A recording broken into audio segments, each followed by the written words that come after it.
So I recently saw the dinner party episode of The Office, and honestly, I felt a little bad for the character Michael Scott because that series basically was a treat to watch because of some of the significant actors like Michael Scott, Jim Halpert, Pam, obviously Dwight. But after Michael's exit, show kinda didn't intrigue much.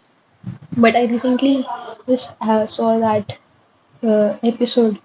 And after reading all of this stuff, all of the spiritual texts which we have been reading, what I found out that Michael was not just a joker. Michael was not just somebody who was trying to garner more attention from his colleagues or from any potential uh, love interest. Michael was just like all of us. He was kind of healing his childhood trauma because in one of the episodes Michael said that he wanted to have so many children so that he would have 100 friends. So in some way we are like Michael because all of us are somewhat running from something which has terrified us in our childhoods, and I hope all of us find escape. So let's not deviate from our topic of reading the Ashtavakra Gita. This was just something I wanted to share with you guys because this was kind of thought which kept hovering over while I was watching that very episode. So, anyways, welcome to Soul's Matrix, and here we try to find answers to India's traditional spiritual text for modern seekers. So, let's dive straight into chapter 7 of the Ashtavakra Gita. Janak Uvacha मय्यनन्त महाम्भोधो विश्वबोध इतस्ततः भ्रमति स्व भ्रमति स्वं स्वान्तवातेन ममास्त्य सहिष्णुता. Janak says, in the infinite ocean of myself, the world boat drifts here and there, moved by its own inner wind. I'm not put out by that. मय्यनन्त महाम्बोधो जगद जगद्विचिः स्वभावतः उदेतु वास्तमया तु न मे वृद्ध मे वृद्धिर्न च क्षति. Let the world wave of its own nature rise or disappear in the infinite ocean of myself. I neither gain nor lose anything by that. So what Janak means basically is that in this ocean of ourselves which we have read in the previous chapter, like we are oceans in this, these just waves come over and pass by. These are just a part of us and we are infinite like an ocean. So here what he means is that in this infinite ocean of myself, the world boat drifts here and there. So like it's balancing, moved by its own inner wind, not put out by that. So all of these things happening in this world, sometimes there might be ebbs and flows, high and lows.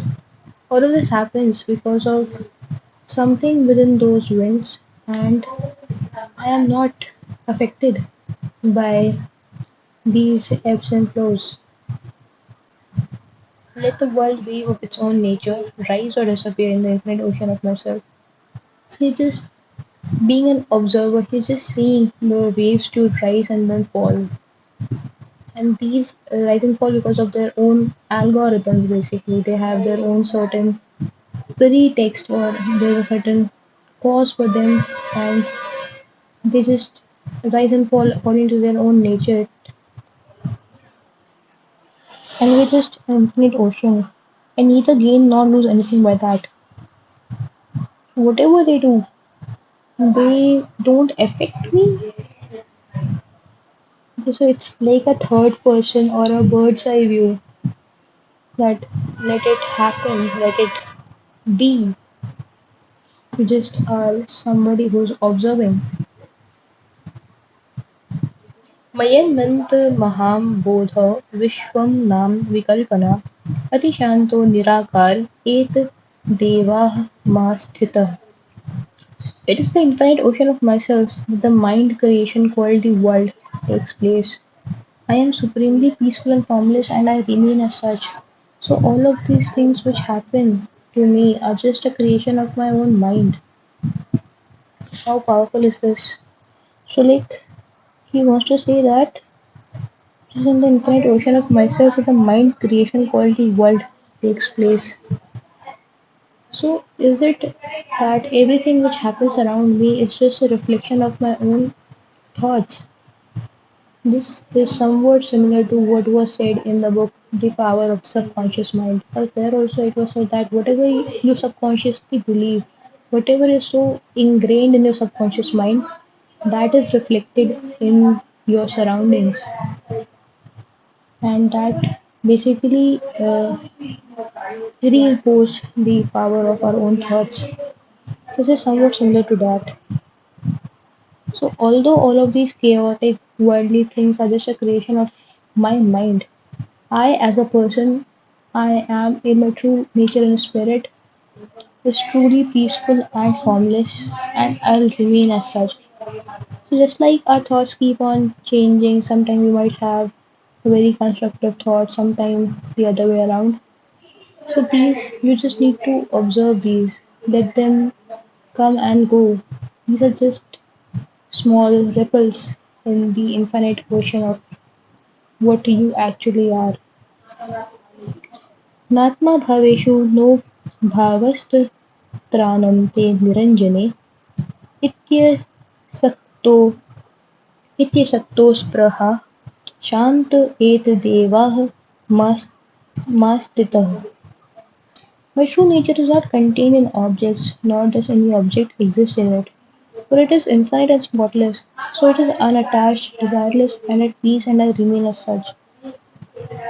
So, my true nature is not at all confined by my performance, my academic performance, my professional career, my professional achievements, or any sort of these worldly or societal norms. I, as somebody who is infinite and spotless,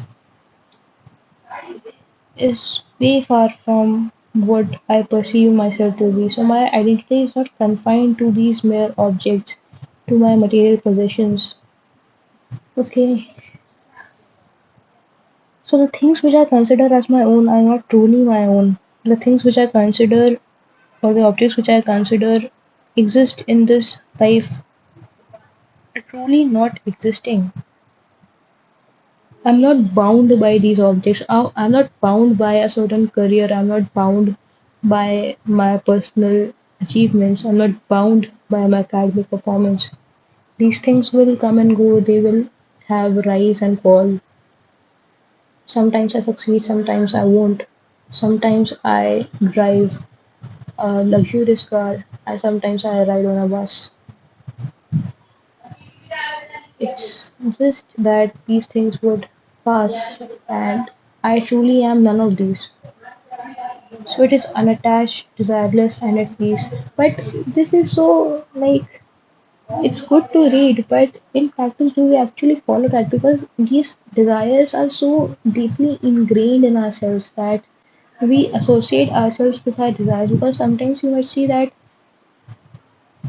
people who basically hustle and are driven by their passions are considered to be more uh, like ambitious and basically more driven by desires. These people are considered to be more successful. But our true nature is that we should not have any desire, but this desire is deeply ingrained in ourselves. I don't know if I know myself as somebody who doesn't desire anything. I have many desires because all of the things which I am kind of manifesting is based on the things which I desire. If I could just disassociate myself from these desires, what would I be? Clean slate, maybe? Because now these desires won't affect me. But everybody around is so much. Basically, desire is our fuel. We are run by our desires. Somebody's chasing a position, somebody's chasing an examination, somebody's chasing another person. What are all of these? These are desires. So if it is unattached, desireless, and at peace, I remain as such. So maybe we are in a lot of chaos because we are filled with all of these desires. Anyways, let's read further.